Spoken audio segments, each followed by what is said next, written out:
Hi అండి, అందరికీ నమస్కారం. Welcome to my channel. ఈరోజు కార్తీక పురాణం 17వ అధ్యాయం చదువుకుందాము. ఓం గం గణపతియే నమః. ఓం నమః శివాయ. కార్తీక పురాణం 17వ అధ్యాయం అంగీరసుడు ధనలోభునకు చేసిన తత్వోపదేశము. ఓ మునిశ్రేష్ఠులారా, ఓ ధనలోభి, నీకు కలిగిన సంశయంబులకు సమాధానము చెప్పుచున్నాను వినుము. కర్మ వలన ఆత్మకు దేహధారణము సంభవించుచున్నది. కావున శరీరోత్పత్తికి కర్మ కారణమగుచున్నది. శరీరధారణము వలనే ఆత్మకర్మను చేయును కనుక కర్మ చేయుటకు శరీరమే కారణమగుచున్నది. స్థూల సూక్ష్మ శరీర సంబంధమును వలన ఆత్మకు కర్మ సంబంధము కలుగునని తొలి పరమేశ్వరుడు పార్వతీదేవికి వివరించెను. దానిని మీకు నేను వివరించుచున్నాను. ఆత్మ అనగా ఈ శరీరము నహంకారముగా ఆవరించి వ్యవహరించుచున్నది అని అంగీరసుడు చెప్పగా, ఓ మునీంద్ర, నేనింతవరకు ఈ దేహమే ఆత్మ అని భావించుచుంటిని కనుక ఇంకను వివరముగా చెప్పబడిన వ్యాకార్థ జ్ఞానమునకు పదార్థ జ్ఞానము కారణమగుచుండును. కాన అహం బ్రహ్మయను వ్యాఖ్యార్థమును గురించి నాకు తెలియజేయండి అని ధనలోభుడు కోరెను. అప్పుడు ధనలోభుడితో అంగీరసుడు ఇట్లా, నేను ఈ దేహము అంతఃకరణ వృత్తికి సాక్షియే. నేను నాది అని చెప్పబడు జీవాత్మయే. అహం అను శబ్దము సర్వాంతర్యామియై సచిదానంద రూపమైన పరమాత్మన నహ అను శబ్దము ఆత్మకు ఘటాదుల వలె శరీరమునకు లేదు. ఆ ఆత్మ సచిదానంద స్వరూపము.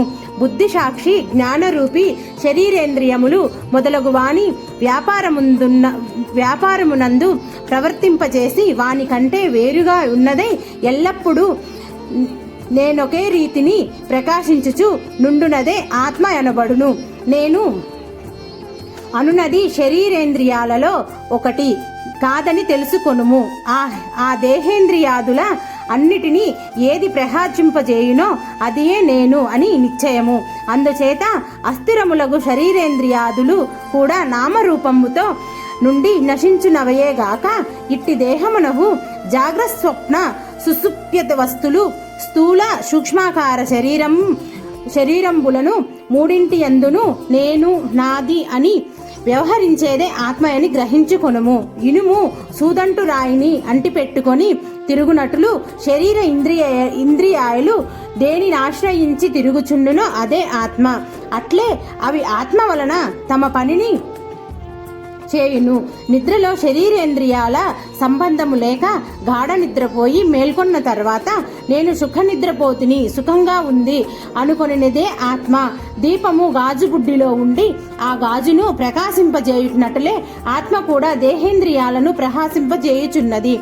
ఆత్మ పరమాత్మ స్వరూపమగుట వలన దానికి దారాపుత్రాదులు ఇష్టమగుచున్నారు.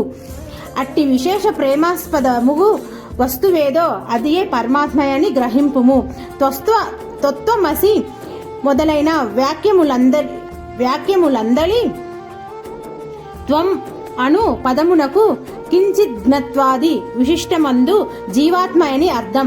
తత్ అను పదమును నాకు సర్వజ్ఞ ద్విగుణత్వ విశిష్టమైన సచిదానంద స్వరూపమని అర్థము. తత్వమసి అనేది జీవాత్మ పరమాత్మల ఏకత్వమును బోధించును.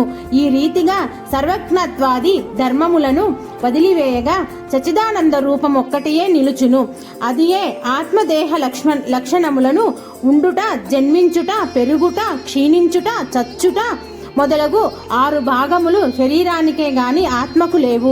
జ్ఞానానంద స్వరూపమే పూర్ణత్వము గలది. వేదములలో దేనికి సర్వజ్ఞత్వము, ఉపదేశము, సంపూర్ణత్వము నిరూపించబడి ఉన్నదో అదియే ఆత్మ. ఒక కుండను చూసి అది మట్టితో చేసినదేనని ఏ విధముగా గ్రహింతుమో అటులనే ఒక దేహాంతర్యామియగు జీవాత్మ పరమాత్మ అని తెలుసుకొనుము. జీవులచే కర్మఫలం అనుభవించేవాడు పరమేశ్వరుడనియు జీవుల కర్మఫల అనుభవింతురనియు తెలుసుకొనుము. అందువలన మానవుడు గుణసంపత్తు గలవాడై గురు శుశ్రూష నొనర్చి సంసార సంబంధమగు ఆశలన్నీ విడచి విముక్తు నొందవలయను. మంచి పనులు తలచిన సిద్ధశుద్ధియై దాని వలన భక్తి జ్ఞాన వైరాగ్యములు కలిగి ముక్తి పొందును. అందువలన సత్కర్మాన్యుష్ఠానము చేయవలెను, మంచి పనులు చేసిన గాని ముక్తి లభించును అని అంగీరసుడు చెప్పగా ధనలోభుడు నమస్కరించి ఇట్లనెను. సప్తదశాధ్యాయము 17వ రోజు పారాయణము సమాప్తము. ఓం నమః శివాయ.